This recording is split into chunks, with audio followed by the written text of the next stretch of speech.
Now, some economists don't expect a rate cut until the next federal election, which is due before mid-May. Joining me now is Independent MP Dai Le. Lovely to have your company this morning. I mean, the Reserve Bank is now widely expected to hold off on interest rate cuts until February or even later. It's not even a done deal yet. What do you make of the RBA's hardline stance? Look, I think that their concern obviously is still, Angus Taylor just mentioned, is still not a real, the subsidy to energy is really not going to give confidence in the RBA to really reduce interest rates.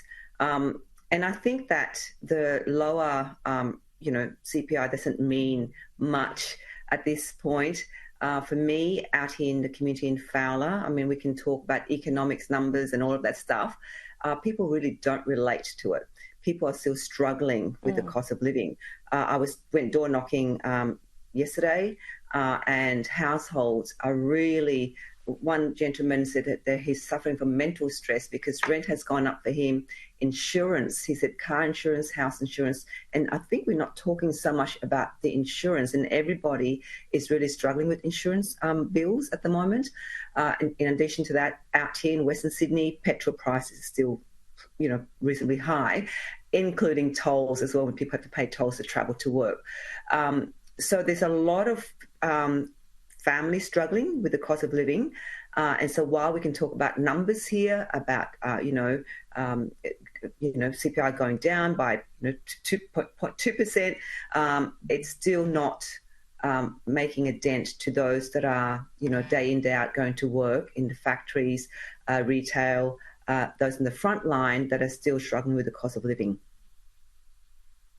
It's a really good point you make there. We talk about numbers, but it's actually people, real families are hurting right across Australia at the moment. Is the RBA doing a disservice to people who are hurting?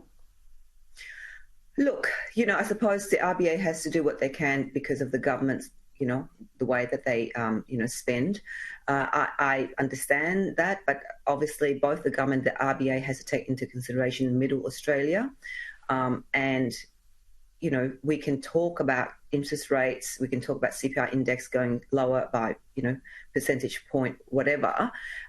We need to think of initiatives or ways to change the system so that people aren't feeling so much pain. Like I said, this gentleman was just saying to me, he's causing him huge mental health because he's trying to find ways how to pay his rent.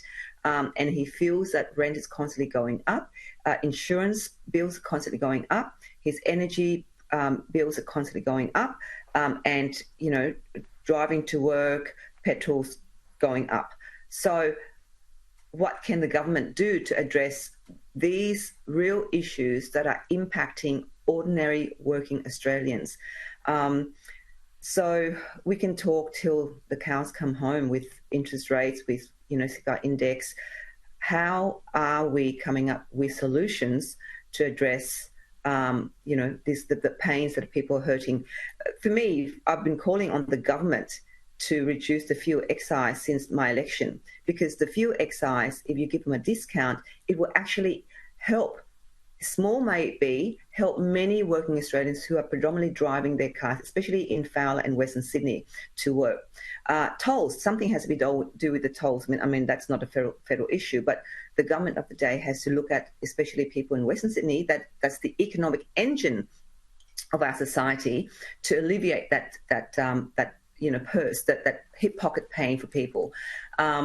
I also recently had yesterday also had a roundtable, actually the other day, a roundtable discussion with our local small to medium-sized manufacturing businesses.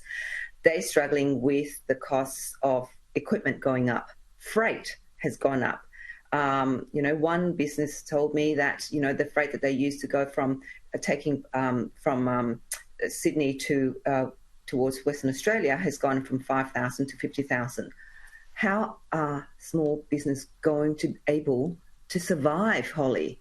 Like, really? A lot of good points you make there. We do have to wrap things up. I'm sorry to leave it there, but really good points you make there. And also, if there are RBA cuts next year or even two, that could really help the Albanese government come next election as well.